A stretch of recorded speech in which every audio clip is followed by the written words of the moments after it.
یہ ان دنوں کی بات ہے جب پاکستان موری سے وجود میں آیا اور ہمارے بزرگ ہندوستان سے ہجرت کر کے سرزمین پاک آ گئے۔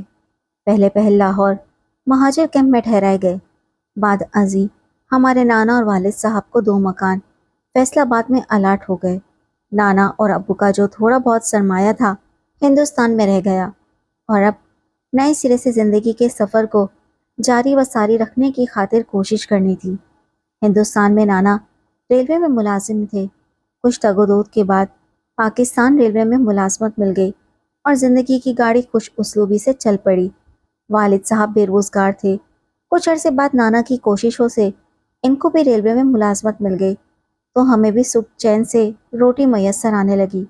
بہت زیادہ خوشحالی نہ سہی، اب گزر بسر تو عزت سے ہو رہی تھی۔ ان دنوں میں 10 برس کی اور چھوٹے 2 بھائی بہن تھے۔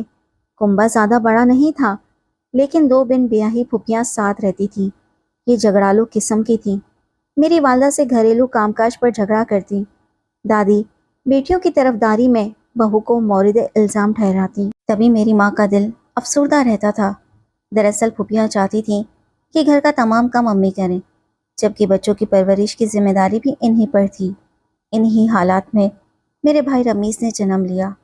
امی نے اسے نانی جان کو دے دیا اور کہا کہ آپ پرورش کریں، مجھے تو گھر کے کاموں سے ہی فرصت نہیں۔ بچے کو کیسے پالوں گی؟ یہ قدم انہوں نے نندوں کے جھگڑوں سے بچنے کے لیے اٹھایا تھا۔ نانی کا گھر ہمارے مکان سے متصل تھا۔ نانی ننے کی دیکھ بھال کر لیتی تھی کیونکہ نانا کے مکان کے بیچ ایک دیوار تھی جس میں دروازہ بنا لیا تھا۔ گھر کے اندر سے ہی ان کے یہاں آنا جانا رہتا تھا۔ مومانی نیک خاتون تھیں۔ ننے رمیز کی پرورش میں اپنی ساس کی مددگار ہو گئیں۔ یوں میرے نومولود بھائی کی پرورش نانی کی گود میں بہت اچھے طریقے سے ہونے لگی۔ خاص طور پر نانی اس پر جان نچھاور کرتی تھیں۔ کچھ سال بعد ماموں کی ترقی ہو گئی۔ انہوں نے سوچا کیوں نہ پرانے گھر کو ٹھیک کرا لوں۔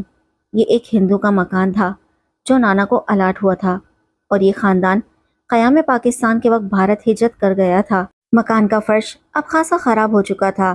در و دیوار اگرچہ مضبوط بنائے گئے تھے تاہم پلستر جگہ جگہ سے اکھڑ چکا تھا اور مرمت کی حاجت تھی۔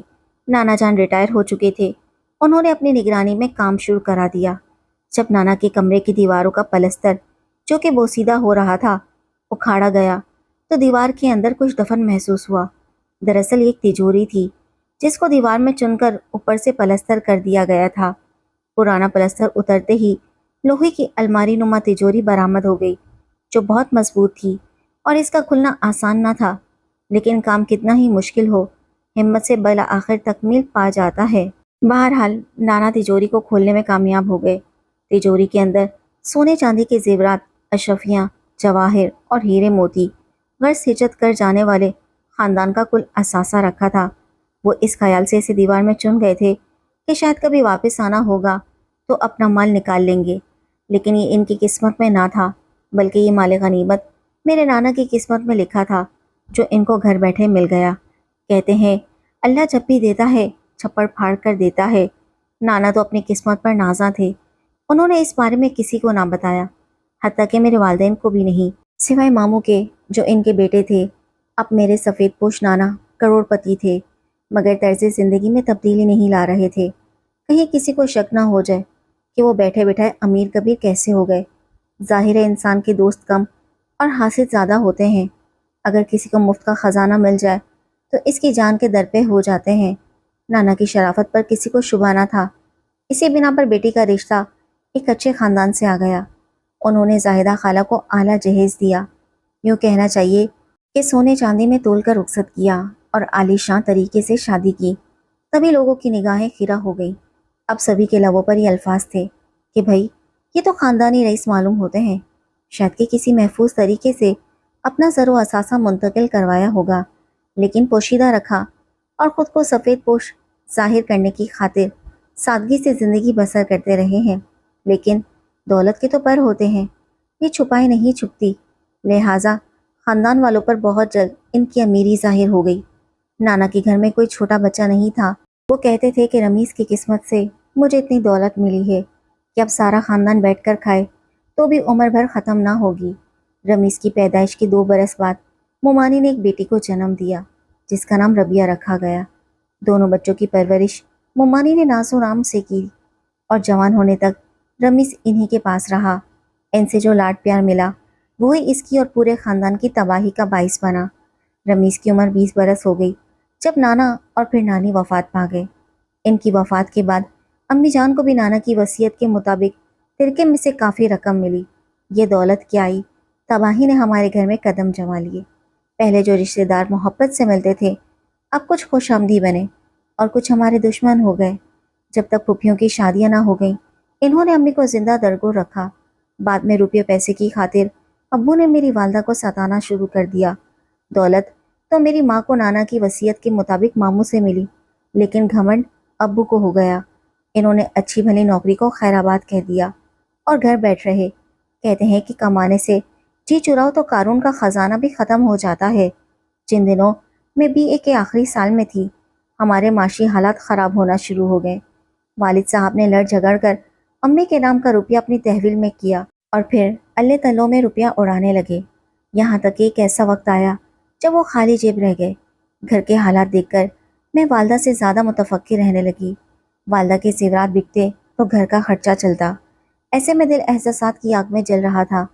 اب بھی امی نے ہمت کی اور گھر کے اخراجات پر کنٹرول کیا۔ بی اے کے بعد میں نے بی ایڈ میں داخلہ لیا اور ملازمت مل گئی، کیونکہ رمیز سے تو کوئی امید نہ تھی اور میرے بعد کے بھائی عزیز کا یہ حال تھا کہ میٹرک کے بعد پڑھائی چھوڑ دی تھی اور معمولی نوکری ڈھونڈنے کے چکر میں رہنے لگا تھا۔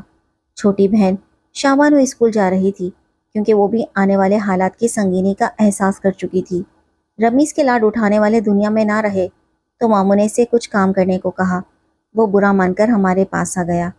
والدہ بھی چاہتی تھی کہ وہ ان کے پاس آ جائے کیونکہ ماموں کی بیٹی ربیہ جوان ہو چکی تھی۔ رشتہ دار باتیں بنانے لگے تھے اور یہ بات ممانے کے لیے باعث پریشانی تھی۔ ہم تو خوش تھے کہ ہمارا بھائی مستقل آ گیا ہے، کیا جانتے تھے کہ اس بھائی کے روپ میں تباہی نے ہمارے گھر میں قدم جما لیے ہیں۔ اب پتہ چلا کہ نانا اور نانی کے لاڈ پیار نے اسے کہیں کا نہیں رکھا۔ غلط سوسائٹی اور باش دوست نانا نانی کے ہوتے نوٹوں سے جیبیں بھری ہوتی تھیں۔ جو ہی ماموں ممانی نے ذرا سا رویہ بدلا وہ جھگڑالو مزاج ہو گیا۔ اب انہی کا دشمن تھا جنہوں نے خون پسینہ ایک کر کے پروان چڑھایا تھا اور مفت کی دولت سے عیش کرایا، شہزادوں کی مانند رکھا۔ نانی تو اس پر ہزاروں لٹا دیتی تھیں۔ ماموں ممانی نے ہاتھ روک لیا تو رمیز امی ابو سے وہی عیش چاہنے لگا۔ یہاں سے تو دولت رخصت ہو چکی تھی، ان میں سے اسے کیسے عیش کراتے؟ روکھی سوکھی دیکھ کر اس کا مزاج بگڑ جاتا، ایسے چیختا چلاتا کہ سارا گھر کانپ اٹھتا۔ دولت کا مزہ اس کے منہ کو لگ چکا تھا اور اب گوشت خور چیتا گھاس نہیں کھا سکتا تھا۔ رمیز کی بدتمیزیاں رشتہ داروں کو ناگوار گزرنے لگی۔ سب جانتے تھے یہ نانا کی دولت سے حصہ پائے گا، تبھی ہر رشتہ دار اپنی لڑکی رمیز کے پلے باندھنے پر تیار تھا۔ خاندان کی اکثر لڑکیاں اس کے قریب آ گئی تھیں۔ جب وہ ماموں کے گھر کو چھوڑ کر آ گیا تو یہ لوگ چوکنے ہو گئے۔ سوچا کیا خبر ماموں آئندہ اسے کچھ دے نہ دے، وہ از خود دوری اختیار کرنے لگے۔ تاہم رمیز ان کی لڑکیوں سے ابھی تک ناتا جوڑے تھا اور وہ بھی چھپ چھپ کر میرے بھائی سے ملاقاتیں جاری رکھے تھی۔ مجھے اچانک ہی یہ جان کر صدمہ ہوا کہ میرے بھائی نے ان لڑکیوں کے ایسے ثبوت اکٹھے کر رکھے ہیں کہ اگر بلیک میل کرنا چاہے تو منٹوں میں کئی گھرانوں کی عزت نیلام ہو سکتی تھی۔ عزیز بھائی ہمارے مستقبل کو سنوارنے کی فکر میں گھلا جا رہا تھا اور یہ بھائی تھا کہ اپنے محسن ماموں کی بیٹی ربیہ تک کو بے وقوف بنا کر لوٹنے کے چکروں میں رہتا تھا۔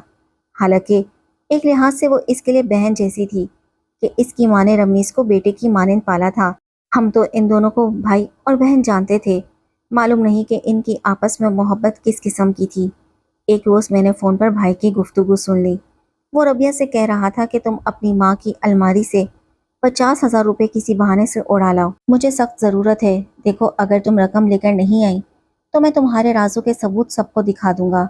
مجھے اپنے کانوں پر اعتبار نہ آیا کہ میرا بھائی ایسی گری ہوئی باتیں کر سکتا ہے۔